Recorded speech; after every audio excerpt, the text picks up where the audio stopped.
এখন পর্যন্ত জাতীয় নাগরিক পার্টি দলটা নিবন্ধনের আবেদন করে নাই ভাই।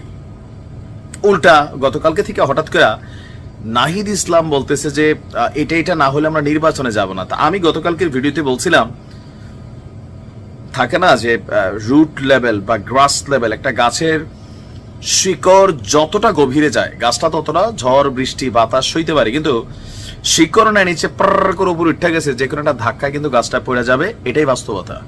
আর যে কোনো একটা রাজনৈতিক দলের শিকড় হচ্ছে তার নেতা কর্মী একনিষ্ঠ যারা, লাইক আপনি আওয়ামী লীগরে দেখেন, বিএনপি রে দেখেন, জামাতরে দেখেন, ময়রা হোক, বাচ্চা হোক, জিন্দা হোক, মৃত হোক, সবাই কিন্তু দলগুলোর সাথে দীর্ঘদিন আছে, হাইব্রিড একাংশ আছে, তাদের হিসাবটা আলাদা।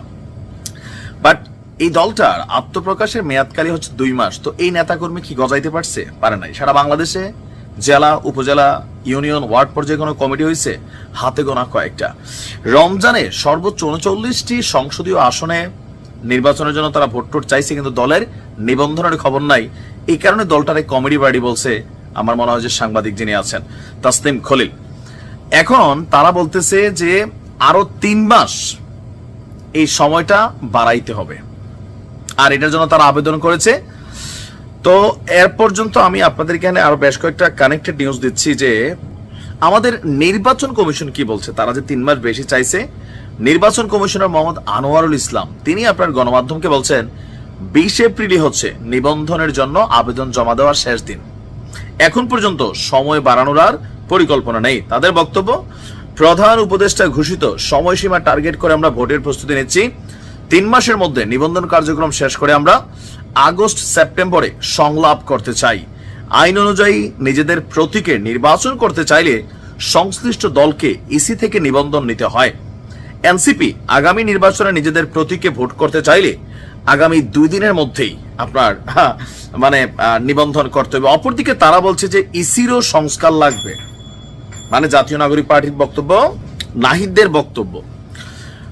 এই সরকারের বিভিন্ন সংস্কারমূলক কার্যক্রমের মধ্যে নির্বাচন ব্যবস্থা সংস্কারের জন্য একটা কমিশন গঠন করা হয় এবং উক্ত কমিশন একটি প্রতিবেদন সহ তাদের সুপারিশ কর্তৃপক্ষের নিকট দিলেও আজকের দিন পর্যন্ত মৌলিক সংস্কার কার্যক্রমের দৃশ্যমান কোনো অগ্রগতি নেই। নির্বাচন কমিশনের মৌলিক সংস্কার এবং বিদ্যমান আইন যুগোপযোগী না করে বর্তমান নির্বাচন কমিশন রাজনৈতিক নিবন্ধন দলগুলোর নিবন্ধনের জন্য গত 10 মার্চ একটা বিজ্ঞপ্তি প্রকাশ করে। সংস্কারের আগেই তড়িঘড়ি করে বিজ্ঞপ্তি প্রকাশ দেশের রাজনৈতিক এবং সামাজিক পরিমণ্ডলে সমালোচনার জন্ম দেয়। কারুর কাছেই না, শুধু এনসিপির কাছেই। জামাতও খুশি, লন্ডনে বেগম খালেদা জিয়ার সাথে দেখা করে বলতেছে আগামী জানুয়ারিতেই মোটামুটি নির্বাচনটা হয়ে যেতে হবে। বিএনপি বলতেছে ডিসেম্বর, আর এদিকে জানুয়ারি। তা আমাদের প্রশ্ন হলো, নির্বাচন কমিশন এই রুলস ভাঙা এই অবস্থায় মৌলিক সংস্কার সাধন এবং নতুন রাজনৈতিক দল নিবন্ধনের জন্য যে আবেদনের সময়সীমা 90 দিন বাড়াবে কিনা। ফাইনালি আমি বলি, থাকে না যে নাচতে না জানলে উঠান বাঁকা। আসলে এই এনসিপি দলটা টের পাইয়ে গেছে, তলে তলে রাজু ভাস্কর যে আয়সারা ডাক দিলে রুট লেভেলে যে এদের নেতা কর্মী নাই। আর এখন যারা জোটতেছে যে বিভিন্ন জায়গায় নিবন্ধনের জন্য অনলাইনে আবেদন করতেছে, এখানে আবার আওয়ামী লীগ ঢুকে যাচ্ছে, অন্য দল ঢুকে যাচ্ছে, দুর্বৃত্তরা ঢুকতেছে, এরারা মারামারি করতেছে। টোটাল পরিস্থিতি যত নির্বাচন ঘনাবে, আপনি কালকে দেখছেন কি পরিমাণ মাইরধর দিছে এনসিপির নেতা কর্মীদেরকে, অভিযোগ ছাত্র দলের বিরুদ্ধে। বহু জায়গায় কিন্তু এরকম ঘটবে, কারণ নির্বাচন ভাই, নির্বাচনে আমি আবারও হলফ করে লেখা দিতে পারি, জ্যোতিষ না, বাট বেশি জ্যোতিষ হওয়া লাগে না। এই দলটা আগামী নির্বাচনে 5টা সিট পাবে না, 5টা নিজেদের প্রতীকে প্লাস নিজেদের ফেস ভ্যালুতে লেখা রাখেন, ভিডিও থাকবে। 5টা সিটও পাবে না। পাইতো 2-4-10টা সিট এরা পাইতো, কিন্তু এখন পাবে না। কেন? যত বড় মুখ না তত বড় কথা এরা বলে। আমরা যে সমালোচনা করছি আমাদেরকে কিন্তু হয়তো চক্ষুশুল ভাবতেছে, বাট দেখেন একসময় আওয়ামী লীগের এরকম সমালোচনা করতাম, দেশে যাইতে পারি না ভাই, ভুয়া মামলা দিয়ে ঝুলাই রাখছিল, কারণ মনে হইতো যে এরা তো আমাদের কি। কিন্তু আমরা আপনাদের ভালোর জন্য বলি, রাজনীতিতে আপনাকে সম্মান করতে হবে। আপনি ছাত্রলীগ করা একটা ক্যারেক্টার হঠাৎ করে আইসা এত বেশি পবিত্র ক্যারেক্টার হয়ে গেলেন ভাই, এটা মানুষ খায় না। আপনারা ওই সময় যুগের সাথে তাল মিলিয়ে ওইটা হয়ে গেছে, যার যার পারসেপশনে আপনাদের সাথে একত্রিত হয়েছিল।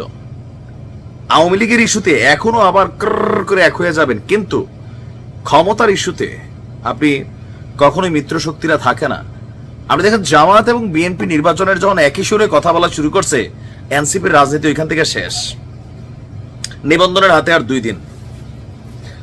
তো নিবন্ধন না করলে এমনও হইতে পারে, যদি এমনই হয় তখন মানুষ বলবে যে আরে এটা তো ডক্টর ইউনূস ব্যাকগ্রাউন্ডে এদেরকে সাপোর্টই দিচ্ছে, কারণ নির্বাচন কমিশনের সিদ্ধান্ত বদলাইয়া আরো 90 দিনের মেয়াদ যদি ঠিকই দেয়, তখন তো মানুষের মধ্যে প্রশ্ন উঠবে যে তোমরা অন্যান্য যারা নির্বাচনে অংশগ্রহণ করবে তারা রাজনৈতিক দলের জন্য নিবন্ধন করছে, হয়ে গেছে, তো তোমরা কেন করতেছো না? একটা খেলার মধ্যে আছে যে পাল্লাটা কোন দিকে যাচ্ছে, বাতাসটা রাইট অর লেফট কোন দিকে ঘুরতেছে। কেউ কেউ বলতেছে যে জামাতের সাথে হয়তো দিন শেষে একটা জোট বাঁধবে, বাট জোট বাঁধতে গেলে তো আপনার একটা লাগবে, কি বলা হচ্ছে, নিবন্ধন লাগবে। এখন নির্বাচন কমিশন আপনি যদি দেখেন, আমার দেখা মতে গত বেশ কয়েক বছর আমি যখন নিউজ করছি, মেরুদণ্ড আছে এমন নির্বাচন কমিশন এটারই মনে হয়। এমনকি খুব স্পষ্ট ভাষী তাদের বক্তব্য। তো যতদূর আমরা নির্বাচন কমিশনারে, প্রধান নির্বাচন কমিশনারে চিনতেছি, বুঝতেছি ঝুঁকবে না কাকু। তাহলে এই জাতীয় নাগরিক পার্টির রাজনৈতিক ভবিষ্যৎ কি? 0, হারাই যাবে। এটা মনে রেখেন, নির্বাচনের বাহিরে থাকা যে কোনো রাজনৈতিক দল হারাই যায়, মাঠ থেকে গায়েব হয়ে যায়। মিনিমাম লেভেলে আপনার ক্ষমতা থাকতে পারে। এখন যে ক্ষমতা দেখছেন, এগুলো বেশি দিন থাকবে না। এখন পর্যন্ত জাতীয় নাগরিক পার্টি যে সুযোগ সুবিধাগুলো পাচ্ছে, সরকার পরিবর্তনের সাথে সাথে বাংলাদেশ থাকবে, আমরাও থাকবো, আমাদের নিউজ চ্যানেলও থাকবে, ইনশাল্লাহ আমরা নিউজ করব। আপনি দেখবেন যেভাবে সবকিছু ঘাটাঘাটি চলতেছে, বিশেষ করে এদের কথাবার্তার মধ্যে ওই যে পুরোনা ছাত্রলীগ ভাবটা এখনো রয়ে গেছে অনেকের। মানে মনে হয় যে আমার কথার বিপরীতে বললেই তুমি স্বৈরাচারের দোষর, তুমি এইটা, তুমি সেইটা, মপ করে ফেলতে হবে, এটা করে ফেলতে হবে। আবার রাজনীতি অন্য খেলা। হ্যাঁ, বয়সটা আমাদেরও কম হয় না, 40-এর কাছাকাছি চলে। আলো বাতাস এই দেশটা আমরাও খায়া আসছি। দেখা যাক কি হয়। ভালো থাকুন।